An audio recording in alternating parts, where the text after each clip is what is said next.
Em primeiro lugar, uma palavra de reconhecimento à Fundação Champalimaud. Doutora Leonor Beleza, quero elogiar o seu trabalho, o trabalho de todos que fazem aqui a aposta na saúde e na inovação. A Fundação é um bom exemplo, a vários níveis, de filantropia, de inovação e de procura de soluções para os portugueses. Se me permitirem, começo com uma história pessoal. Aos 15 anos de idade, com mais 3 primos, criámos um jornal chamado A Verdade. A Verdade de Penamacor. Notícias e histórias de Penamacor contadas em 3 páginas A4, escritas numa máquina Royal. Alguns anos depois, iniciei-me na rádio, num programa da então Rádio Comercial, dedicada aos jovens universitários. Foram 2 aventuras, 2 processos de procura de intervenção cívica. Criar ou fazer parte de um órgão de comunicação social era então extremamente difícil. 50 anos depois, a realidade mudou completamente. Em meio século, talvez 2 gerações, quase nada é comparável no universo dos meios de comunicação social. O acesso, os modos de produção, a difusão, os protagonistas, a linguagem, o paradigma é totalmente diferente. Poderíamos ser levados a pensar que esta evolução se traduziu em mais e melhores meios de comunicação social. Sei que a resposta está no condicional e é condicionada pela experiência de cada um de nós. Mas há uma conclusão que julgo unânime. Perdeu-se a autonomia, criaram-se redes transnacionais de influência e de negócio e o que a tecnologia ajudou a simplificar fica muito aquém da complexidade de uma estrutura que precisa de garantir a sua sobrevivência económica com patamares aceitáveis de qualidade. A referência à minha envolvência no universo dos mídia é, em primeiro lugar, uma homenagem. Uma homenagem a todos os que diariamente procuram contribuir para uma sociedade mais informada e plural. Com o stress característico da profissão, aliado à criatividade dos contadores de histórias, através da palavra escrita ou dita, pela imagem fixa ou em movimento. Uma homenagem aos atuais trabalhadores da comunicação social, mas também a todos os que no passado contribuíram para um legado que durante décadas ajudou a fortalecer um dos pilares da nossa liberdade. E a homenagem é, em particular, para todos os que fazem o Diário de Notícias, na sua versão impressa ou digital. Sei que há ainda o projeto de arquivo do DN. Espero que seja uma iniciativa de sucesso e um forte contributo para a preservação de um importante património nacional. Um jornal com mais de 1 século e meio de história não é apenas uma empresa de comunicação. É uma parte da memória coletiva deste país. Mas há um segundo motivo para ter começado pelos mídia. É que esta atividade, de forte alcance social e cultural, com estatuto reconhecido, até constitucional, sofreu em meio século uma alteração tão profunda que nos serve de aviso. O adquirido de hoje, amanhã, pode ser totalmente diferente. Minhas senhoras e meus senhores, é precisamente sobre esta velocidade e o sentido da mudança que quero refletir hoje convosco. A revolução digital ganha estádios de desenvolvimento que, em alguns momentos, como no presente com a inteligência artificial, assumimos como uma nova revolução dentro da revolução. Não uma transição, mas uma sucessão de rupturas, novos desafios que se sucedem. Se há resposta, quase sempre chega atrasada, e quando chega, já nos confrontamos com o desafio seguinte. No extremo, como assinala o Papa Leão XIV na sua encíclica, o que está em causa pode ser a própria dignidade humana.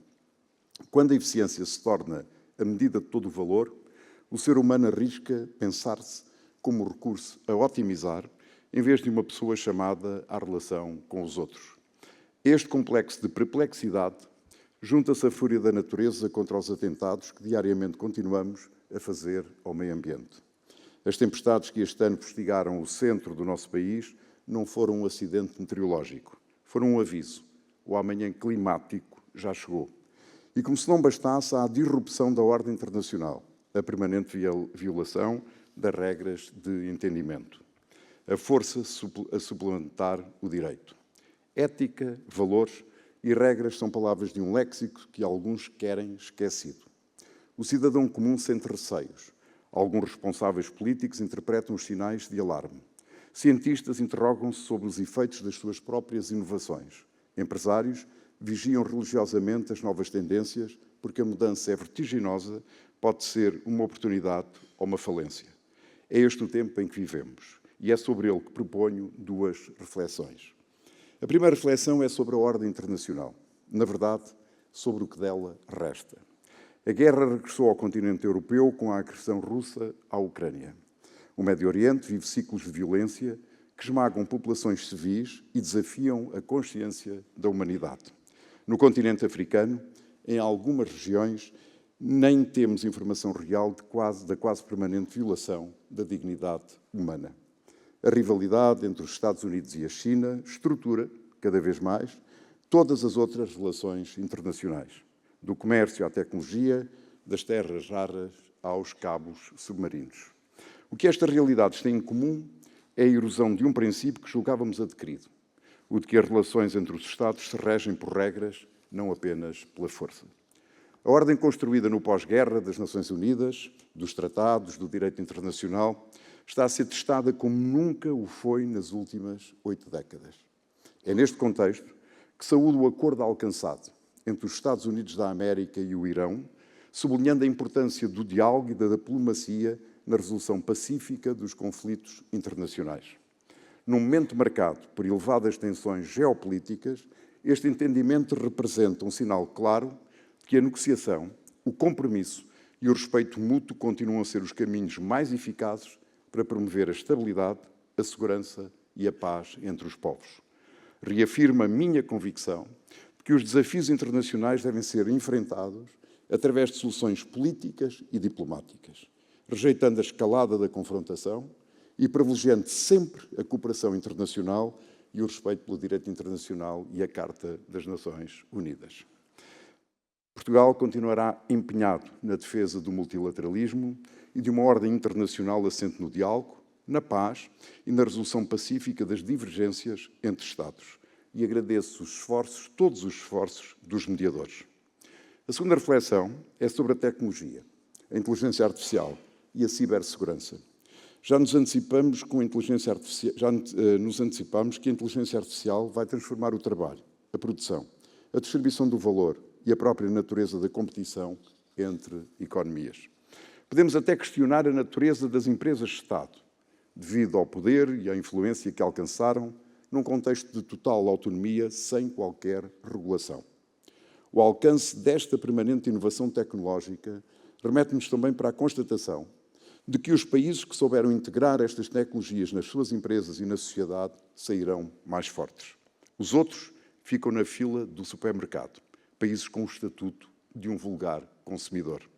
No meu entender, este é um dos motivos por que Portugal e a União Europeia não podem ter uma atitude passiva. Não podem esperar anos para avançarem com um plano que visa recuperar anos de atraso. Com alguma ironia, é paradoxal a agilidade europeia num mundo cuja velocidade é vertiginosa. Parece que ainda não saiu do mundo analógico. A questão tecnológica não é apenas económica, é também política e, sobretudo, civilizacional. Por um lado, está associada e agudiza os efeitos das mudanças no relacionamento entre os Estados. A ausência de regras e convénios pode ser um contexto fértil para a proliferação de novos instrumentos e redes tecnológicas com estratégias ofensivas, cujo efeito final é ampliar o poder dos mais fortes e anular qualquer veleidade de regulação. Por outro lado, vivemos numa era em que os algoritmos influenciam as nossas escolhas. Talvez, mais grave, a desinformação é produzida em escala industrial e personalizada à medida de cada cidadão. Esta é também a era em que a cibersegurança deixou de ser um tema técnico para se tornar uma dimensão central da soberania dos Estados. As infraestruturas críticas, as redes de comunicação, os próprios processos eleitorais, hoje tudo é vulnerável a ataques de exércitos virtuais. Todos estes fatores levam-me a concluir que a liberdade, neste contexto, exige transparência, responsabilidade e escrutínio democrático sobre a tecnologia. Não podemos aceitar que decisões com impacto na vida das pessoas sejam opacas ou incompreensíveis. A tecnologia deve servir o ser humano e não o contrário. E aqui regresso aos mídias, porque tudo se relaciona. Num mundo de desinformação industrial, o jornalismo de qualidade é um pilar crítico da democracia. Sem jornalismo livre, não há escrutínio de poder. Não há debate de qualidade. Não há cidadãos com a informação de que precisam para decidir bem. A qualidade da nossa democracia depende, também, da qualidade do jornalismo que se faz. E o país tem de aferir com seriedade, o que quer fazer, os valores que deseja garantir para ter um jornalismo livre e plural. Minhas senhoras e meus senhores, termino regressando ao princípio, ao jornal feito numa máquina royal há 50 anos, em Penamacor. Chamávamos-lhe a verdade. Era a ambição de 4 adolescentes numa vila da Beira Baixa. Hoje, olhando para o mundo que descrevi, onde muitos apostam na desinformação, na força contra o direito e na tecnologia sem escrutínio, percebo que aquele título de juventude era, afinal, um programa para a vida. Porque é isso que está em causa em todas as transformações de que falámos. A verdade. A verdade dos factos, sem a qual não há debate democrático. A verdade das regras, sem a qual não há ordem internacional. A verdade da dignidade humana, sem a qual nenhuma tecnologia merece o nome de progresso. Permitam-me partilhar a seguinte experiência. Quando cheguei aqui, na preparação deste discurso, fiquei curioso e fui a um modelo de linguagem fazer um teste. Escrevi a frase: conta-me a verdade e só a verdade. A resposta que obtive foi sincera. A verdade, sem rodeios. Sou um modelo de linguagem. Não sou uma pessoa. Não tenho experiência nem uma vida fora desta conversa. E não sei com certeza se tenho algo a que possa chamar sentimentos ou consciência. Ter consciência de verdade, numa forma mais profunda, ontológica, ética, é uma missão do nosso tempo e uma obrigação de todos que, pelo menos até agora, não está ao alcance de silício. Ter a consciência da verdade é um dever dos jornalistas que a investigam, dos cidadãos que a exigem, dos políticos que lhe devem respeito e das instituições que devem proteger. Sem dúvida que Portugal construiu em 50 anos uma democracia sólida, uma sociedade mais justa e um lugar mais respeitado no mundo, em tempos que foram também de incerteza e que exigiram coragem. É essa coragem que o nosso tempo nos volta a pedir. Muito obrigado pela vossa atenção.